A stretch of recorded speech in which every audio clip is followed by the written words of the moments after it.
మరోసారి తిరుపతి జిల్లా Chandragiri police station మెట్లు ఎక్కారు మోహన్ బాబు తనయుడు మంచు మనోజ్. మోహన్ బాబు యూనివర్సిటీల వద్ద ఒక హోటల్ పైన బౌన్సర్లు దాడి చేసి భయభ్రాంతులకు గురి చేశారు. హోటల్ యజమానిని కొట్టడమే కాకుండా చంపేస్తామంటూ హెచ్చరికలు జారీ చేశారు. ఈ ఘటనకు సంబంధించి ఇవాళ ఉదయం మంచు మనోజ్ ఘటనా స్థలానికి చేరుకుని హోటల్ యాజమాన్యంతో మాట్లాడారు. మీకు అండగా ఉంటానని చెప్పారు. తర్వాత చంద్రగిరి పోలీస్ స్టేషన్ చేరుకుని నిన్న దాడి చేసిన బౌన్సర్లపై చర్యలు తీసుకోవాలని ఫిర్యాదు చేశారు.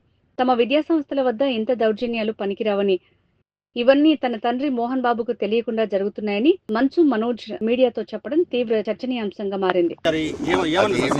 మీకు ఆల్రెడీ ఇంతకు మాట్లాడింది మీరు అందరూ విన్నారు.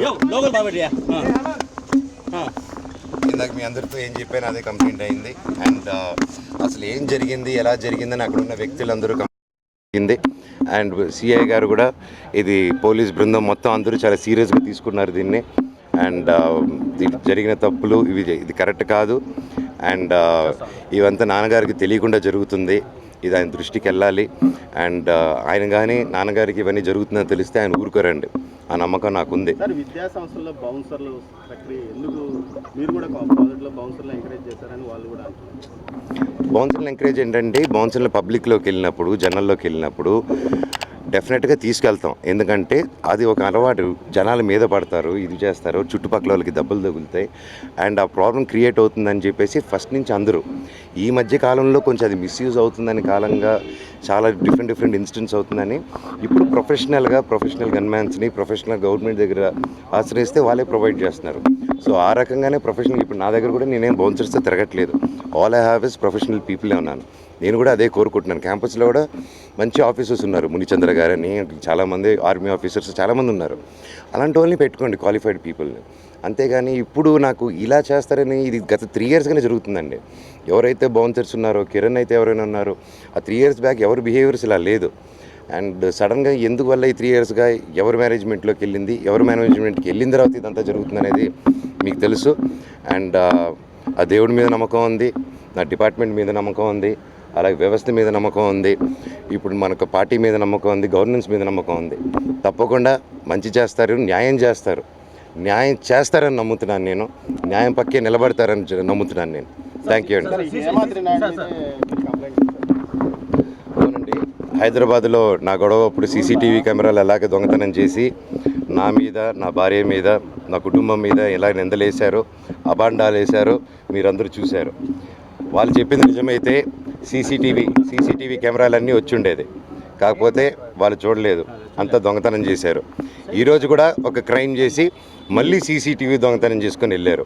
అయినా కూడా సీసీటీవీలో దాంట్లో ఉన్న కొంచెం ఫుటేజ్ ఆల్రెడీ వాళ్ళ తరపు నుంచి, ఆ ఓనర్స్ తరపు నుంచి ఆల్రెడీ ప్రెస్కి లీక్ చేయడం జరిగింది. అండ్ వాళ్ళు ప్రస్తుతం ఆయన ఎక్కడున్నారు, అనిల్ గారు ఎక్కడున్నారు, ఏమైపోయారని కూడా మాకు ఎవరికి తెలియట్లేదు. అండ్ అది కూడా మాకు స్ట్రెస్గా ఉంది. దాన్ని బట్టి చూస్తున్నామండి. Thank you. అక్కడ లేదండి, ఏం చెప్తారు మాకు తెలియదు అంటారు.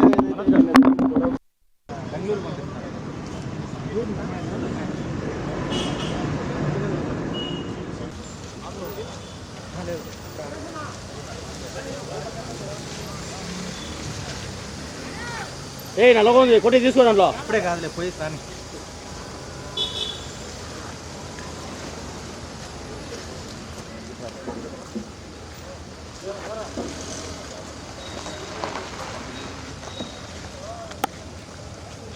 ఉండే ముగ్గురమేనా?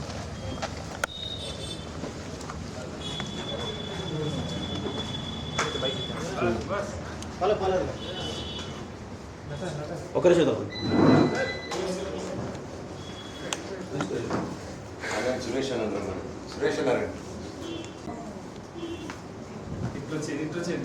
ఒక్క నిమిషం సార్ ప్లీజ్. ఇటు వచ్చేయండి దయచేసి.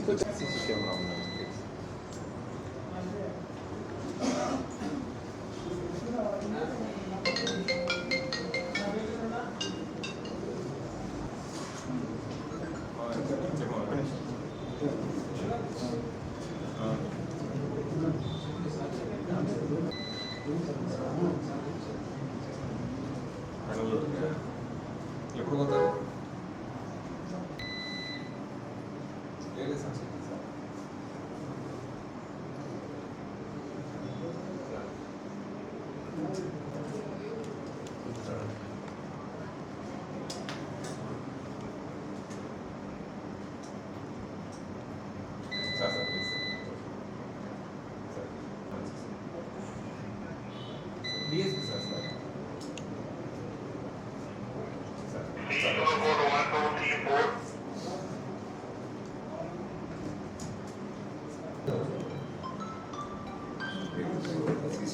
లైవ్లో వచ్చేస్తా ఉండు, లైవ్లో వచ్చేస్తా ఉండు. సార్ నమస్తే సార్. సార్